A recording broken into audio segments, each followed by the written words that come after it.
Welcome to CSL TV. And I just hope you guys are having a beautiful, blessed day. Now, if you're new to the channel, just a review, a reaction, as well as an informational channel. Hopefully, the informational part help you and someone out, and we just talk about what goes on in the world. And as you can see, the police say a 29-year-old male victim was pronounced dead after being transported to a nearby hospital. And this happened in, Detroit. But according to the police, the 33-year-old female was located on the scene and taken into custody without incident. She admitted to shooting the male, explaining that he allegedly forced entry into her residence and pursued her before the shooting occurred. Now, apparently there's been history of domestic violence. You know how that goes. It start off as abuse, then it get physical, turning violent. And if her story is absolutely accurate, and all the evidence and the information that was collected shows that she was, in fact, afraid, had to, do what she had to do for her life, then I feel like she shouldn't even be in the backseat of a car in somebody else's jail cell, because we hear about all these situations, mostly women, being victims to these tender dick dudes that thinking controlling women is how you love a woman. These tender dick people that think violence is always the way to solve things. So if her evidence and everything, her story, all that shit, what they say, collaborate with each other, then she should not be locked up. If anything, she might be on probation. But as far as and all that extra stuff, I feel that she was protecting herself.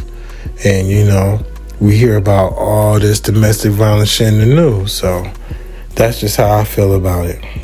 But I don't want to make this intro too long. So as in always, I hope you guys are being safe, having a beautiful, blessed day. And you already know. Let's get it.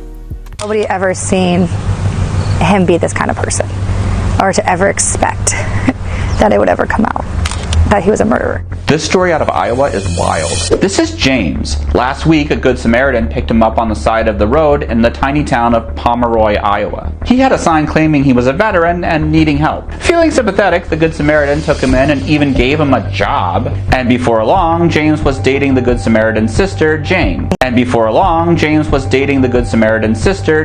He's so charismatic and so charming and can tell you the right things you want to hear. But then one night, James made a shocking drunken confession. James wasn't who he said he was. His name was actually Kyle from Texas, and he'd been on the run for years, accused of shooting and killing his own brother. That's when Jane and her brother called the police, who picked him up walking out of town. He's now in jail waiting to be sent back to Texas for trial. I'm just happy to help them get the closure, and they can rest at ease that now Kyle is locked up and nobody else is in danger. Jane says she's learned an important lesson. Just be careful what you do and who you talk to, and don't rush to let somebody in your home. Yeah, no. Hold on, did I hear that correctly? She said, be careful who you. And I'm just thinking to myself, y'all picked this motherfucker up on side the road with a sign, who seemed very capable to write, who seemed very capable to physically fucking walk. So he's very capable of getting some damn applications, understanding how to fill this shit out, and applying and letting them know he's a veteran. He's just trying to get a job to get on his feet, instead of fucking being a crazy person that's just sitting around begging because you're trying to run from your own demons of the sucker duck shit you just did back in Texas. And that's sad that these people could have been, man, what if he would have been not confessing and actually just had a flashback of some craziness, and then y'all wouldn't even be here to tell the police what happened. Y'all wouldn't have even been able to run and call 911 and been like, hey, this is what's going on. Because he would have probably got y'all in y'all sleep, and this woman gonna say, you gotta be careful who you let in your home. You gotta be goddamn careful of the people you know in your home, let alone somebody you don't even know. You just picking them up on side the street. I mean, damn, if you wanted to help them out, you should have took them to the homeless shelter, you know what I'm saying? Or something, or gave him a tent or some shit, somewhere if it's raining, he can be in something covered up. You feel me? Because I don't know how it is there if y'all got bridges or whatever. But anyway, my whole thing saying is, y'all don't do no stupid shit like they just did. And it's a good thing his conscience was eating at him on that lame shit he did. Because I think when people use violence to solve problems, you know what I'm saying? I just think that's just lame as hell. Because why would you want to use violence to solve a problem? Just leave it alone and let it work itself out. Welcome to CSL TV. But a male child was unclothed and under the age of 3 that was locked behind a wooden and metal enclosure that was secured with a padlock. And the police got tipped off that it was his children at the property. Also, 2 other children was removed from the home. And Brandon Chilton, 71, William Mahoney, 72, Cody Johnson, 29, and Tammy Simmons, 52, were arrested and charged with first-degree criminal abuse and endangerment. And Shelby, who was 28, was arrested on the same charges with possession of meth, possession of drug paraphernalia, and weed. And they was all booked into the county detention center. And you guys can find this out on NBC News if you want to know more about this whole story.